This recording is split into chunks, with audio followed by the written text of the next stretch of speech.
미워하고 선에 속하라, 이 주제로 설교를 하겠습니다. 본문이 기록된 성경은 로마서입니다.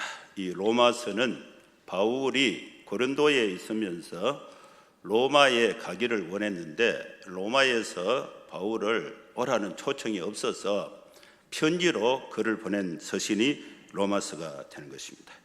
이 로마서의 이 주요 내용은 우리 인간이 어떻게 구원을 받는가, 구원의 교리, 또 구원받은 성도는 삶이 어떻게 되어야 되는가, 이 윤리적인 이 성도의 삶에 관한 윤리적인 이 측면을 강조해서 전하고 있는 말씀이 로마서가 되는 것입니다. 바울 신학, 바울의 편지와 또 바울의 사역을 신학적으로 이렇게 이 바울 신학계 학계가 아주 큰 학계가 있어요. 학계, 조직 신학, 뭐 성경 신학, 그 중에 바울 신학계라는 이 엄청난 이 영향력 있는 이 세계적인 학계가 있습니다. 이 바울 신학의 그 관점에서 이 서신서 로마서를 보는 거 어떻게 읽느냐, 여기에 대한 이 관점이 있습니다. 이 관점이라는 것은 성경을 보는 그 틀, 안경이에요. 안경. 이 관점을 이렇게 보느냐 저렇게 보느냐에 따라서 내용을 우리 성도들이 행동으로 삶 속에 실천하고자 했을 때에 달라지게 되는 것입니다.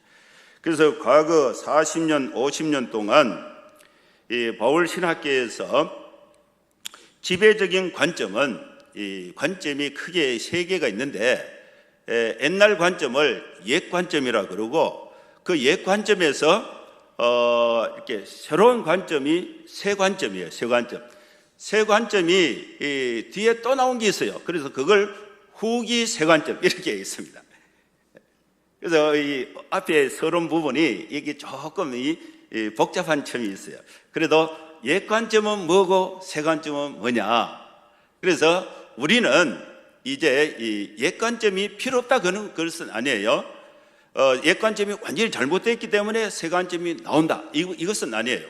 근데 동일한 이 바울 서신을 보고 옛 관점, 지금 우리 모두는 한국의 대부분 교회는 또 대부분 성도들은 이 옛 관점에 의해서 신앙이 정립이 되어 있습니다.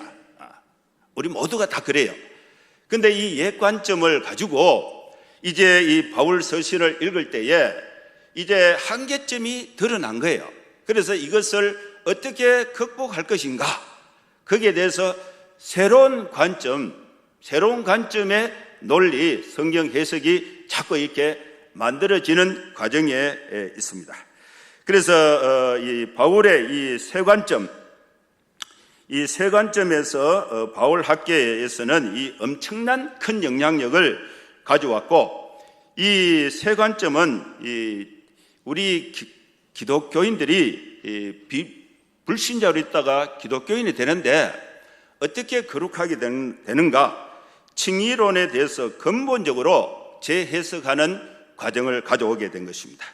그래서 이 옛 관점은 바울 복음에 대해서 종교개혁, 이 종교개혁의 그 관점이 옛 관점이에요. 근데 이 새 관점은 종교개혁의 그 해석의 틀을 사실상 뒤집어버린 그런 그 결과로 새 관점이 나타나고 있습니다. 그래서 이 바울 신학계에서는 이 혁명적인 변화는 이제 이 새 관점이 상당히 선호가 되는 그런 과정에 지금 있습니다. 이것이 완전히 정립된 것은 아니에요. 그러면 이제 옛 관점은 뭐고 새 관점은 무엇인가, 이거를 전체 다 설명하기는 또 이렇게 어렵고 해서 요약을 해서 한번 설명하고, 또 우리는 이제 성경을 듣고 오늘날 우리 시대의 행동, 그리스도인의 삶, 실천, 윤리, 이것이 어떻게 되어야 되는가에 대해서는요 엄청난 도전을 주고 있는 말씀이 오늘 이 새로운 관점에서 성경의 해석이에요. 옛 관점은 복음과 율법의 관계를 해석하는데 적용됐던 관점이에요. 여러분, 우리 모두가 다 알 수 있는 게, 여러분 구원을 어떻게 받습니까? 믿음으로 받죠. 하나님 나라를 어떻게 갑니까? 믿음으로 가죠. 행위로 못 가요. 그래서 복음과 율법의 관계에 있어서 바울이 유대교를 믿고 있다가 기독교로 개종했다. 이것이 옛 관점이에요. 그 다음에 율법은 죄에 대해서 고발하는 도구. 율법을 우리가 지켜서 우리 죄를 해결할 수 있는 것은 없다는 거예요. 율법이 있는 것은 우리가 죄인이라는 사실을 지적하는, 율법은 죄에 대해서 고발하는 도구에 불과하다. 이에 하나님 앞에서 적합한 삶을 사는 길은 신약과 예수의 가르침, 그리고 특히 성령 안에서 사는 삶이다. 이것이 옛 관점이에요. 그러면 이 율법은 우리 인간을 구원하는데 아무런 영향을 못 주고 있습니다. 그래서 우리는 구원을 받으면은 믿음으로, 예수 그리스도를 믿음으로 구원을 받으니까, 구원을 받는데 율법이 필요합니까? 필요 없습니까? 필요 없지요. 구원을 받는데 무슨 율법이 필요합니까? 이것이 오해된 측면이 있습니다. 이것을 강조하다 보니까 기독교인의 삶이 윤리적인 측면이 오해된 것이에요. 어떻게 오해되느냐? 여러분, 우리가 대학교 입학 시험 칠 때에 입학하는 과정이 중요하죠?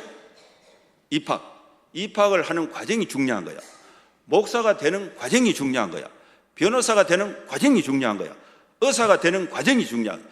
그래서 목사가 되고 대학 입학을 되고 자격증을 따고 난 뒤에는 그 자격증이 갖는 그 의미하는 삶이 실천되지 않고 자격증을 받는 그 과정에 눌러앉아 버리는 것입니다. 이제 내가 죄인으로 있다가 하나님께 구원을 받았는데 더 이상 내가 바랄 것이 뭐냐? 구원의 은혜에 그냥 눌러앉아 버린 거죠. 내가 이제 목사가 됐는데, 여러분 목사 되는 게 쉽지가 않습니다. 목사가 됐는데, 목사가 되면은 목사가 되는 것은, 목사가 된 후에 보면 목사가 되는 것은 아무것도 아니에요. 목사는 또 어떻게 해야 됩니까? 경건한 생활을 하고 성도들의 형편을 살피고 복음을 전하고 약한 자를 돕고 성경을 가르치고 진리로 깨우치고 반대하는 사람을 설득해서 찬성하는 사람으로 가르치고 인내하고 이거를 끊임없이 수행해야 되는 거예요. 수행. 여러분, 서울대학교 입학하는 거 그거 보통 일이 아니에요. 입학하고 나면은 1학기, 2학기 공부하면서, 그죠? 그 분야에 입학하는데 에너지가 10 정도 들었다 그러면은 입학해서 학교에서 공부하는 과정은 100, 200을 들여야 되는 거예요. 여러분, 사장이 되는 게까지가 보통 일이 아니에요. 사장 되고부터는 세계적인 경영을 해서 어마어마한 이 책임이 있는 것입니다. 그런데 통상 우리 기독교인들이 어떻게 이해하고 있었느냐? 내가 억만죄 가운데 있다가 하나님의 은혜로 값없이 구원을 받았으니까 내가 이 세상에 대해서 더 이상 희망을 가질 것이 뭐 있겠냐? 구원받은 거기에 만족하고 거기에 그냥 눌러 앉아 있다는 거예요. 구원받은 성도가 이 세상에서 어떤 삶을 살아야 될 것인가? 실천적인 부분, 윤리적인 부분은 아예 무시해버리고 내가 구원의 은혜에 그냥 젖어서 그냥 거기에 눌러 앉아 있는 그런 현상을 옛 관점에서 갖게 되는 거예요. 옛 관점이 잘못됐다는 것이 아니에요. 그 적용하는 측면이 편입된 과정이 있었다는 것입니다. 그래서 인간의 문제는 죄, 자기 자신의 의의를 세우려는 인간의 본성, 인간의 근본적인 것은 죄고, 또 우리 인간은 그 자기 스스로 노력을 해서 죄의 본성을 이기고자 하는 인간의 본성이 있다. 구약은 폐지되었거나 적어도 신약으로 대체된 것으로 본다. 이게 옛관점이에요. 예수는 이런 유대교에서 우리를 해방시키셨다. 바울은 믿음으로 얻는 칭의를 통해서 율법이 아닌 믿음으로 얻는 칭의를 통해 유대교는 이제 끝났다. 구원에 이르는 진리는 복음밖에 없다. 그래서 이 구약 유대교가 갖고 있었던 이 율법은 이제 의미가 없다. 그래서 율법 폐기, 율법은 우리 인간의 구원을 위해서 역할을 할 수 있는 것이 아무도 없다. 하나님의 전적인 은혜로 값없이 우리가 믿음으로 구원을 얻는다. 이것이 이제 정리가 된 거죠. 정리가 됐습니다. 여기서 이제 율법의 행위로는 공로 쌓기를 근거로 하나님 앞에 자신을 세우려는 인간의 시도로 본다. 내가 무슨 이 행동을, 율법을 지키는 그 행위를 통해서 뭔가 의를 이루고자 하는 것은 불가능하고 될 수도 없고 의미도 없다. 정확하게 맞는 말이에요. 성경의 옛관점이 틀린 것이 아니에요. 100% 맞는 말씀이에요. 은혜가 신약에 훨씬 더 적합한 언어이고 율법과 행위, 공로는 구약의 언어로 본다. 이것이 옛관점입니다. 그 다음에 그리스도인의 삶에 관한 개인주의적 이해의 경향을 가지고 있다. 우리가 구원을 받을 때에 다른 사람의 영향에 의해서 내가 구원받는 게 아니에요. 내가 신앙생활을 하는 것은 다른 사람 눈치 보고 하는 것이 아니에요. 전적으로 독자적으로 내 개인이 하나님과 관계 속에서 생활하고 하나님과 관계 속에서 믿음으로 구원을 얻는 것이, 그래서 극도의 개인주의적 이해의 경향을 옛관점이 갖고 있습니다. 정확하게 맞는 말이에요. 개인의 속량에 초점을 두고 행복과 죽음 이후에 하나님과의 영원한 삶을 중요시했다. 개인의 속량, 내가 하나님 앞에 믿음으로 예수님이 내 죄를 대신하여 십자가에 피 흘려 죽으심으로 내 모든 죄값을 담당하시고 단번에 영원히 구속과 제사함을 얻게 됐다. 이 예수님을 하나님이 다시 살리셔서 주와 그리스도가 되게 하셨다. 이 예수님을 내가 마음의 문을 열고 나의 구주 나의 하나님으로 내가 영접하면은 내가 제사함 받고 하나님의 자녀가 된다. 이게 옛관점에서 복음에 대한 해석이에요. 그리고 우리가 윤리적으로 흠이 없고 완전한 삶을 사는 것은 이 세상에서 사는 것이 아니고 하나님 나라에 가서 영원한 삶에 하나님께 있다. 이렇게 이제 믿는 것. 정확하게 맞는 말이 틀린 말이 아니에요. 사회적인 노력을 무시하는 경향이 있다는 것입니다. 내가 교회에 와서 내 개인의 죄를 다른 사람에게 얘기해봐야 아무런 도움이 안 되니까 하나님께 고백하고 하나님으로부터 사함받고 위로를 받고 은혜를 받고, 그래서 개인적인 경향 또 사회적인 노력을 무시하는 경향이 있다. 그래서 이 옛관점은 그리스도인의 삶을 어떻게 보느냐, 구원의 서정, 구원에 이르는 9가지 단계, 이 구원의 서정, 그리스도인의 삶을 전통적인 구원에 이르는 과정, 구원의 서정이라는 틀에서 복음 또 율법, 사람을 보는 관점이 옛관점입니다. 다 맞는 말이죠? 이 옛관점이 틀리다 그러면 안 돼요. 그 다음에 그러면 이것이 갖고 있는 한계가 뭐냐, 한계. 그래서 이것을 극복하기 위한 노력이 바울에 대한, 복음에 대한 새로운 관점을 시도하고 있는 거예요. 그래서 이 새로운 관점은 유대교를 바라보는 관점의 변화입니다. 율법을 바라보는 관점의 변화예요. 우리가 구원을 얻는 데는 율법은 전혀 필요가 없습니다. 율법의 행위를 지켜서 구원에 이르는 것은 0.1%도 영향을 주지 않습니다. 은혜로 값없이 구원을 받은 우리 성도들이 살고 있는 삶의 터전이 하나님의 나라가 아니고 현실 세계라, 현실 세계.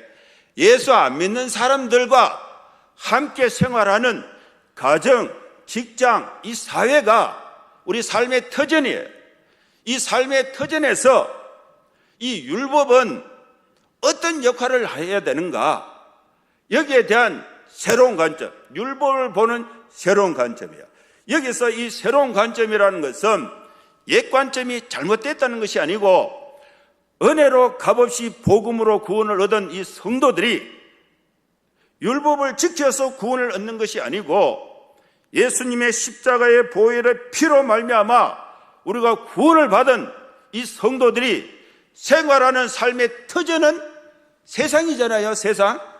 이 세상이 지배하고 있는 법은 뭐냐? 대한민국 헌법, 법률, 명령, 조례, 규칙, 실정법이에요. 실정법. 그 실정법을 지켜야 되는 거죠. 윤리적인 법을 지켜야 되는 거죠. 그 법을 지키면은 대한민국 국민으로서 아주 모범적이 되는 거예요. 그러면은 대한민국의 법을 다 지켰다고 해서 내가 그리스도인 것이 증거되어져서 불신자들로 하여금 신자로 복음으로 인도하는 그런 역할을 하느냐? 못한다는 거죠. 못한다.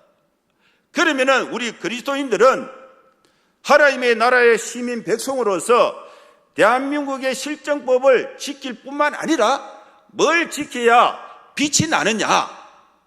그리스도인 것이 세상에 드러나느냐? 율법을 완전히 폐기시켜버린 게 아니고 구원받은 성도가 지켜야 할 그 법이 율법이라.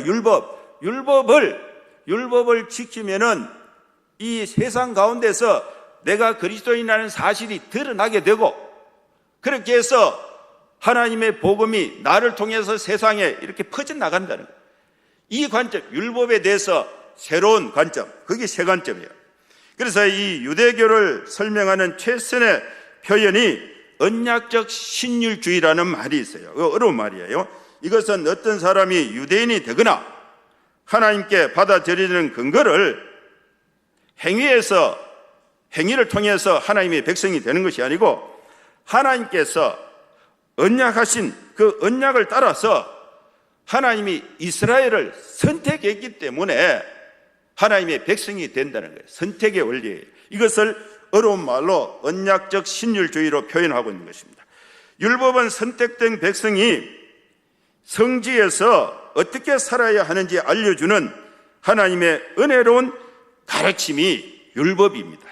그래서 우리는 율법을 없애지 말고 그 율법을 복음 안에서 해석을 해서 율법을 지킴으로 인해서 내가 하나님의 자녀라는 사실을 세상 가운데 드러내어서 하나님의 사랑이 나를 통해서 이 세상을 변화시키는데 영향력으로 표현이 되어야 된다는 것입니다. 그래서 예수님이 산상수훈의 율법을 어떻게 해석했느냐? 간음하지 말라는 십계명의 율법을 어떻게 해석했느냐? 여자를 보고 실제적으로 이 간음하는 행위가 없더라도 여자를 보고 음욕을 품는 자는 이미 간음했다. 형제 사랑하라는 이 율법을 내가 형제를 해코지하거나 돈을 훔치거나 무슨 행동으로 나쁜 일을 안 해도 형제를 미워하는 그것은 곧 살인한 것과 같다.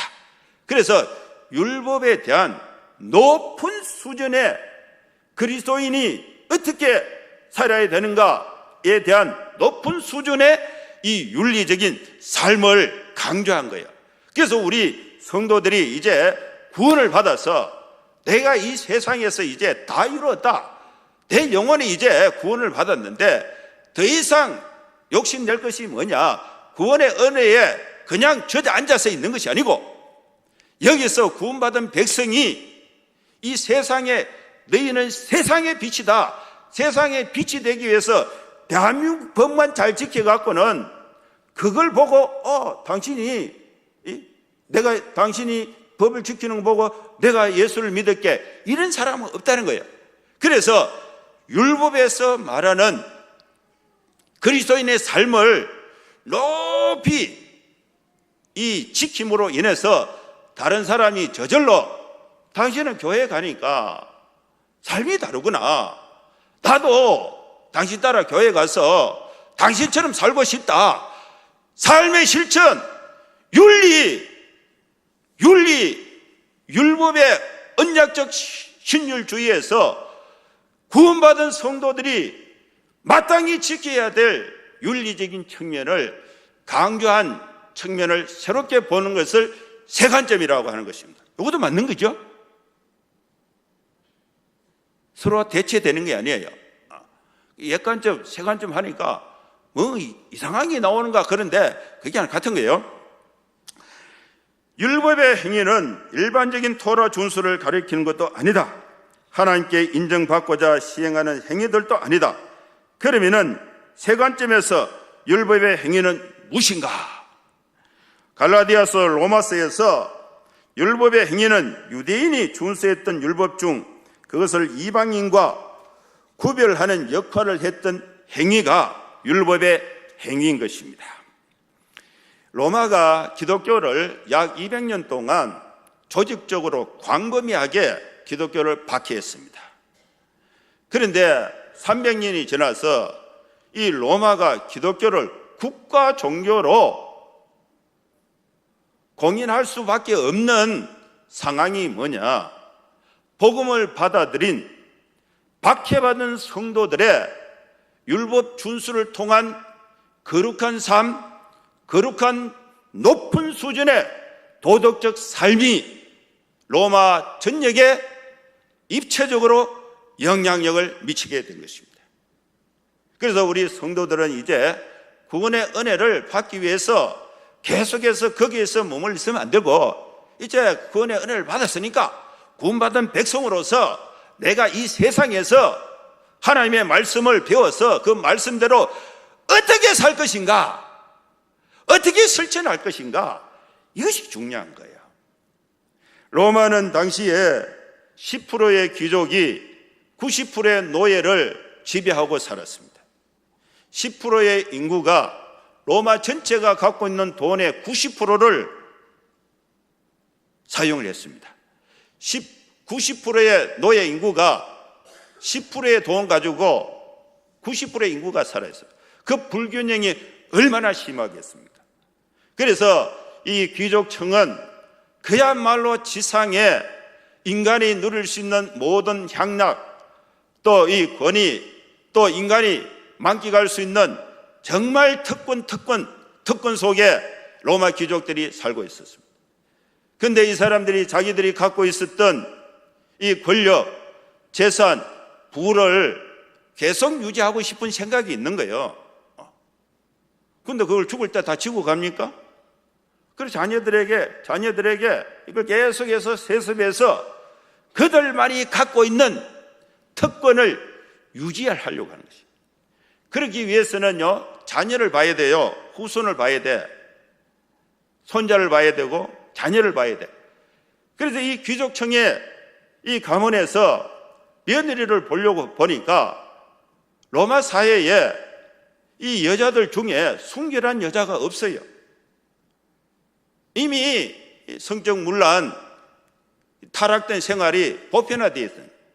그래서 자기는 이 불결한 생활을 해도 자기 부인은 순결한 여인을 얻어서 순결한 자녀를 갖고 싶은 것이 사람들의 욕심이에요. 그래서 이 로마 귀족들이 순결한 처녀를 찾다 보니까 당시에 소수의 사람들인 기독교인 가정밖에 없어요. 기독교인 가정. 그래서 이 기독교인의 가정에 이 처녀들을 노예로 강제 징집을 해서 자기 가문에 대를 잇는 시바지를 하게 된 것입니다. 여기에 이 기독교인 이 여성들이 사랑도 없이 그냥 잡혀와서 자녀를 낳아서 키울 때에 하나님의 말씀으로 키운 거예요. 그러다 보면 이들이 세월이 바뀌고 해서 그 자녀들이 로마의 상층부 중심부로 진입되면서 그러면서 로마의 부도덕이 성경의 높은 수준의 율법의 준수 도덕성이 로마 사회를 영향력을 미치게 된 게 그게 300년 걸리게 된 것입니다. 그래서 로마 천지가 뒤집어지게 되는 국가 종교로 인정할 수밖에 없는 그런 현상이 나타나게 된 것입니다. 여기서 이제 이해관점이 어떻게 이루어지느냐? 백성 개인이 아닌 전체를 생각해요. 세 관점은, 옛관점은 개인이 하나님께 구원을 받는, 그것도 맞는 말이죠. 그 다음에 세 관점은 관점을 어떻게 바꾸느냐? 내 개인이, 여러분 우리 한국이 지금 그래요. 우리 성도들의 개인은 교회 안에서 와서 하나님께 회개하고 정결하고 정직하게 바르게 살고자 하는 결심을 해도 사회에 영향을 못 줘요. 사회에 이게 단절이 돼요. 그러다 보니까 기독교가 자꾸 이 마이너리티 소수 종교로 자꾸 세상에서 밀려서 교회 안에 갇히게 되는 그런 현상을 갖게 되는 거예요. 그래서 이 기독교인들이 이 세상에 대해서 좋은 평판보다 안 좋은 평판이 많이, 안티 기독교가 많이 드러나는 것이 오늘 우리 현실이에요. 여기서 우리가 관점을, 성경을, 복음과 율법을 바울의 이 서신을 설교를 들으면서 관점을 바꿔야 되는 거예요. 이제 우리는 관점을 어떻게 바꿔야 되느냐? 내 혼자 교회에 와서 은혜 받고 구원 받고 하나님의 축복받고 위로받고 여기서 끝난다 이렇게 하면 안 되고, 요 세 관점은 뭐냐? 나를 포함한 우리 전체 백성에 대한 관점을 갖게 되는 것입니다. 이게 세 관점이에요. 그리고 이스라엘 국가라는 국가, 백성과 국가, 개인이 아닌 백성, 개인이 아닌 이스라엘, 내 개인이 아닌 우리 교인 전체, 교회 전체, 여기에 관심이 이동하는 거야. 그 관심이 이동하는데 이걸 설교로 이동한 것이 아니고 신학 자체를 그렇게 관점에서 해석을 하고 이것이 전체적으로 이 영향력을 갖게 되는 것이, 힘을 얻게 되는 그런 과정에 있습니다. 그래서 이 옛 관점의 초점은 실존이었지만 새 관점의 초점은 교회라는 이 전체가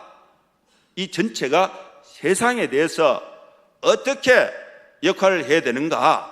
그래서 복음, 은혜로 받은, 구원받은 이 성도가 우리가 이 세상에서 지키면서 하나님의 영광을 나타내는 이 그리스도인의 삶, 윤리, 그 율법에 대한 해석이에요.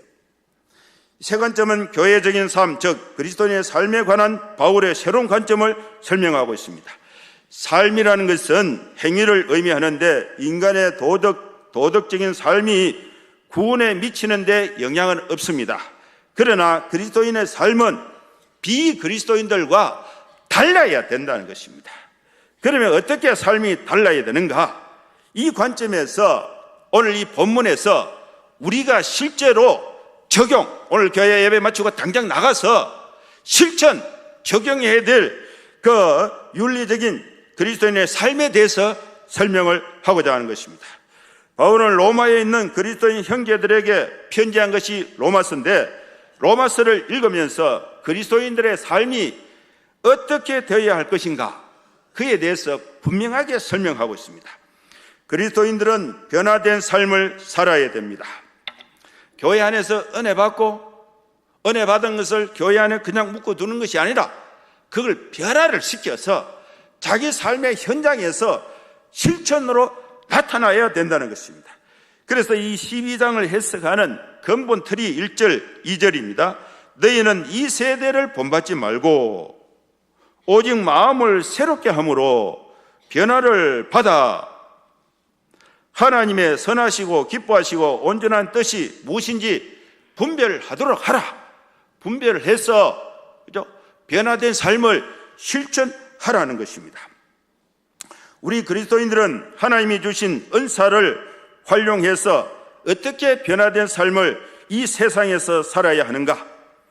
그리스도인들이 살아야 될 삶의 장소는 교회 안이 아니고 우리가 진짜로 살아내야 될 삶의 장소는 세상이에요. 세상.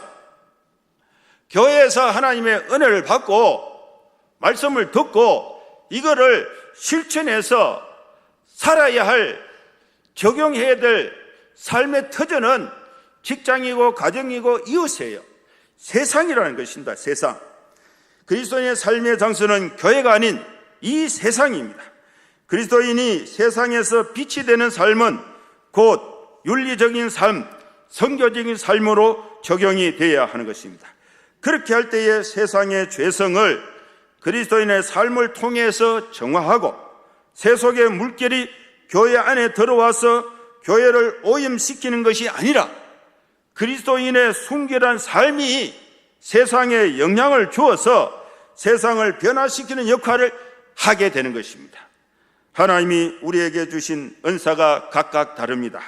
그러면 성도들은 하나님이 주신 은사대로 살아야 하는데 이 은사는 하나님께서 주신 선물입니다. 우리의 삶이 어떻게 되어야 할 것인가를 적용해서 실천하는 계기가 되어야 하는 것입니다. 오늘 본문에서 설명하고 있는 하나님이 주신 은사는 7가지입니다. 7가지. 그래서 우리 성도들은 한 가지 이상의 은사를 다 가지고 있습니다. 제가 7가지 은사를 설명할 테니까 그 중에 요거는 내 것이다. 내 것이다. 한 가지 이상이에요. 2가지 되는 것도 있고. 그러면은 그렇게 딱 느껴지는 부분, 본인이 딱 느껴지는 부분, 그거를 딱 잡고 그걸 어디에서 실천하느냐? 교회 안에서 당연히 실천해야 되지만은 자기 삶의 터전에서 현장에서 실천을 해라. 실천하면은 열매를 맺게 된다는 거예요. 이게 세 관점이에요. 그러면 이 은사의 종류는 예언하는 일, 섬기는 일, 가르치는 일, 위로하는 자, 구제하는 자, 다스리는 자, 긍휼을 베푸는 자, 7가지예요. 예언하는 것은 설교하고 말씀 가르치고 하는 거죠. 그 다음에 섬기는 거, 설거지하고 밥하고 청소하고 섬기는 거. 그 다음에 가르치는 자, 그죠? 가르치는 자, 교육하고 훈련하는 거. 위로하는 자, 누가 아프다, 그거 가지고 이러면 안 되고, 아이고 그래 얼마나 아프노, 그래 밥이나 묻나, 내가 밥이나 해줄게. 얼마나 아팠겠노, 약이나 발랐나, 급한 대로 아까짓게라도 발라라. 위로. 구제하는 자, 네가 게을러 갖고 그래 고생하지, 더 고생해봐라, 정신 차려. 이거 하면 됩니까? 내 주머니에 지금 5만 원 밖에 없는데 가는 차비 2만 2천 원 빼고 4만 8천 원 줄게. 구제. 이게 어려운 게 아니에요. 예언, 섬기는 거, 가르치는 자, 위로하는 자, 구제하는 자, 다스리는 자. 여러분, 다스리는 것을 혼자 어떻게 다스립니까?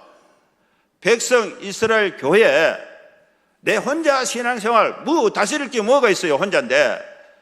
그래서 교회라는 것은 몇백 명이 모이면은 교육, 가정, 관심 다 다른데 여기 다 와서 다 대장하려고 그러면은 교회가 됩니까? 이거를 잘 조정해서 이 사람도 안 삐지고 이 사람도 안 삐지고, 누구는 일이 많아서 죽을 적이고 누구는 할 일이 없어서 하품하고 있고, 이거를 잘 조합해서 모두가 다 만족하게 신앙생활을 할 수 있도록 역할을 조정해 주는 거, 이게 리더십 다스리는 거 아닙니까? 다스리는 거. 여기에 또 재주가 있는 사람이 있어요. 은사가 있는 사람이 있어요. 그 다음에 긍휼을 베푸는 자. 7가지 은사 중에 여러분이 어디에 해당되는가? 한 가지 이상은 다 있습니다. 여러분 손 다 있죠?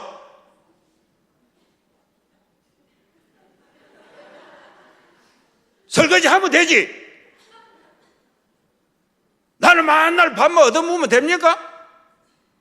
주방이가 팥다다 보면 되지. 손 나누고 뭐합니까? 더러우면 청소하면 되지. 관리 집사만 청소해야 됩니까?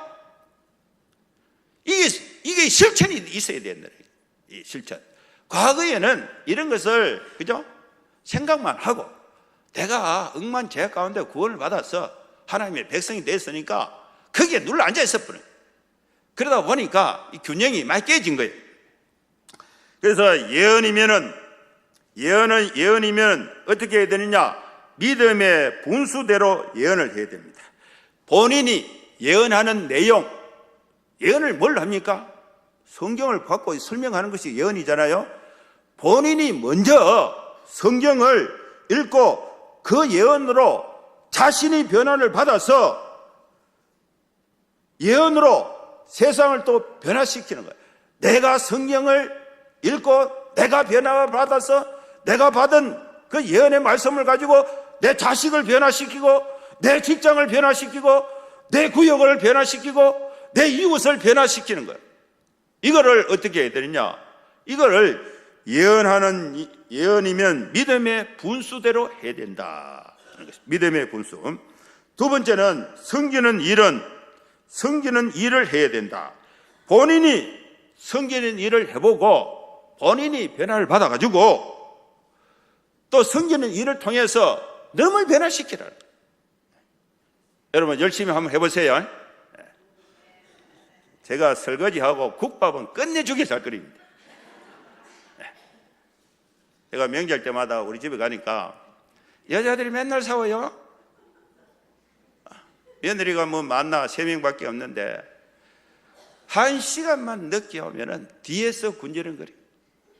저 또 뺀질뺀질하고 또 늦게 온다 이거. 그리고 또 끝나고 말이지 처갓집 간다고 바쁘다고 짐새가 뭐 물고 들고 가버리면 저것도 사가지 없이 또 먼저 간다고.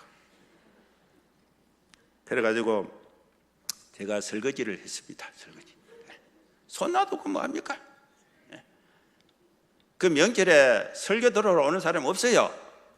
묻고 놀라고 오지. 그래고 그걸 파악하고 일찍 가갖고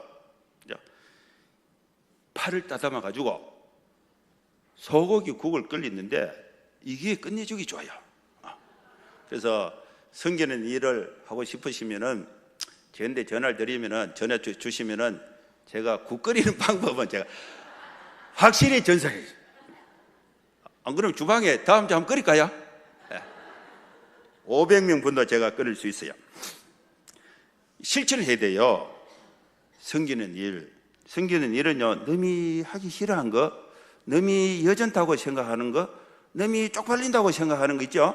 이런 걸 잘 찾아갖고 그걸 지것으로 해서 보조리 해버리면요 좋아집니다. 거기에 참여한 사람이 변화가 돼요. 변화가.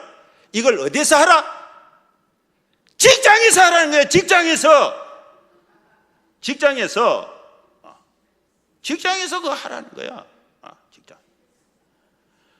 세상에서 하라는 거예요. 세상에서 하라.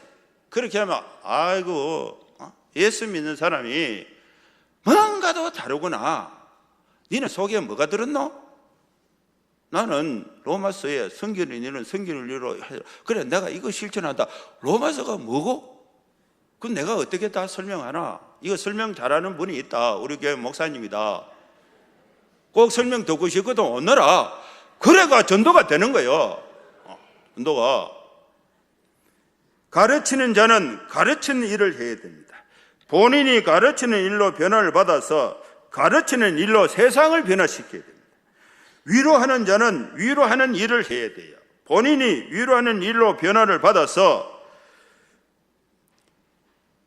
위로를 통해서 세상을 변화시켜야 되는 것입니다. 구제하는 자는 성실하게 구제하는 일을 해야 됩니다. 여러분 구제를 한 번만 해서 되겠어요? 구제했다 그러면 그 사람이 죽을 때까지 해줘야 되는 거예요. 그래서 성실하게 하는 거예요. 사진 한번 찍으려고 이름 내려고 그죠? 뭐 명절에 또 뭐 이 선거는 지났지만은 그 한번 가가 사진 찍고 모양 내고 그런 구제 그것도 필요해요. 그것도 안 하면 안 되니까. 구제는 대상이 스스로 묵고 살지 못한 사람이 그게 구제 대상이 아닙니까? 그걸 밥 한 끼 잘해줬다고 그 사람이 그 다음 어떻게 합니까? 한 달 잘해주고 그 다음 달은 어떻게 합니까?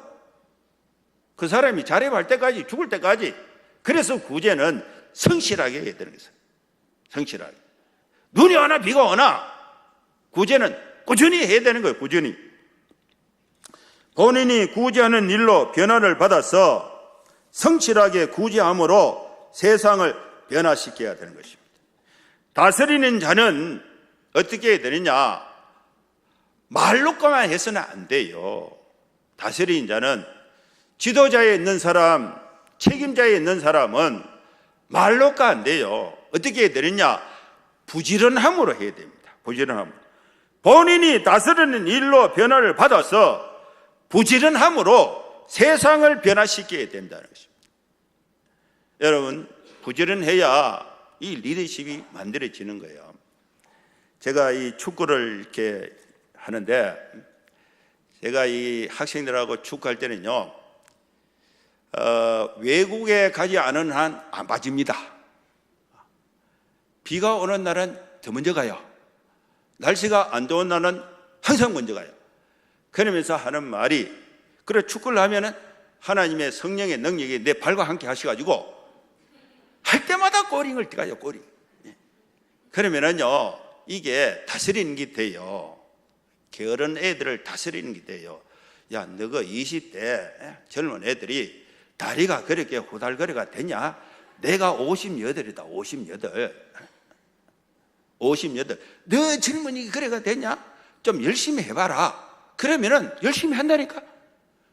그 네 친구들도 또 데리고 놀아. 그래서 제가 1년에 축구를 통해서 밥 먹고 복음 전하고 교제하는 인원이 7,000명이에요. 7,000명. 엄청난 거예요. 변화가 만들어져요. 그래서 가끔 등장해갖고 잔소리만 해갖고 리더십이 만들어지느냐? 안 돼요. 그래서 다스리는 자, 여러분, 다스리기를 원하는 사람, 높은 지위에 있는 사람, 조장, 회장, 또 장, 이런 사람은 부지런해야 돼. 부지런함으로 일을 해야 하는 것입니다. 긍휼을 베푸는 자는 즐거움으로 긍휼을 베풀어야 한다.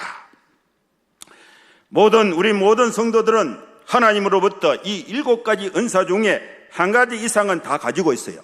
그러면 이 은사를 이제 어떻게 사용해야 되느냐? 그것이 9절이에요. 9절. 거짓 없는 19절. 19절 아니고 9절. 사랑에는 거짓이 없다. 거짓이 없다.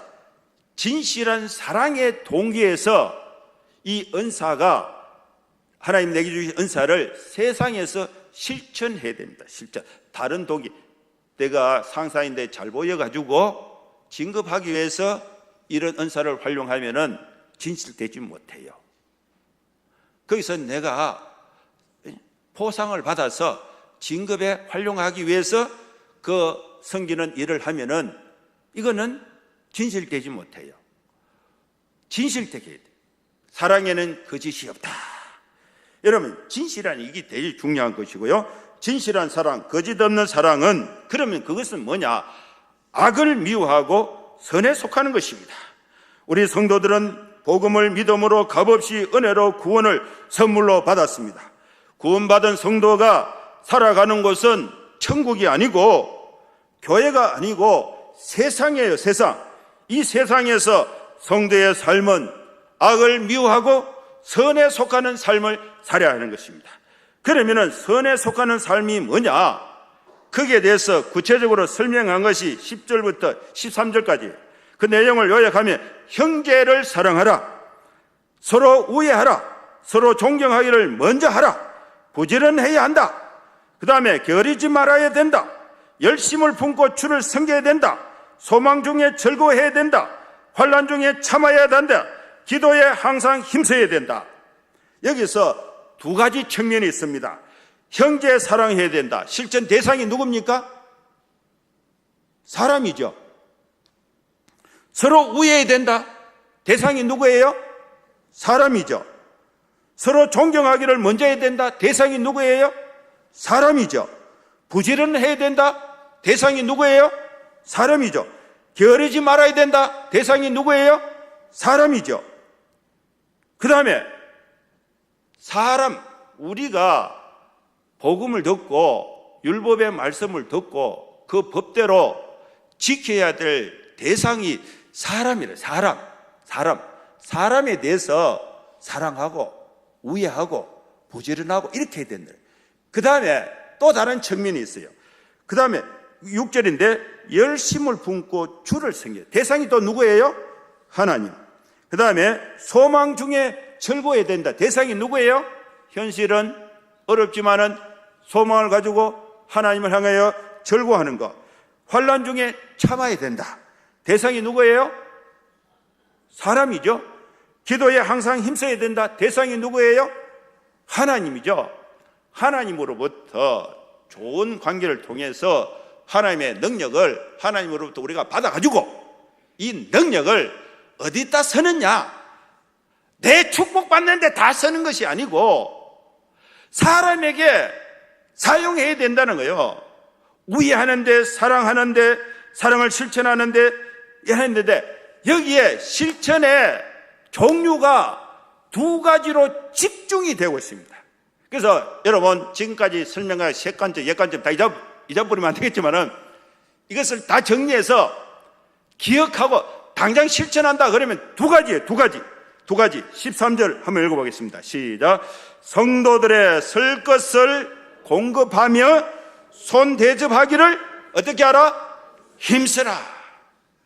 그래서 여러분 우리가 하나님 말씀대로 이렇게 열심히 부지런히 살면은요, 여러분 다 건강합니다. 여러분 생애에 하나님이 물질적으로도 윤택한 삶을 살 수 있도록 축복을 다 주십니다. 몸이 건강하고 돈 많이 벌어서 축복을 받았는데 그걸 자기 만족을 위해서 자기 혼자 딱 꼽을 쳐놓고 자기 혼자 다 쓰물라 그러면은 안 된다는 거예요. 그래서 관점을 바꿔라. 어떻게? 두 가지로 성도들의 뭘 공급하고 쓸 것을 공급하고. 교인들 중에 쓸 것이 없어서 힘든 사람들 내가 물질을 나눠줘서 같이 살아갈 수 있도록 도와주는 거예요. 도와주는 거. 이게 우리가 세 관점에서 실천해야 될 내용이에요. 그 다음에 두 번째는 뭘 대접하라? 어디에 힘써라? 손 대접하기를 힘써라. 이것은 교회 밖에 있는 사람들이야.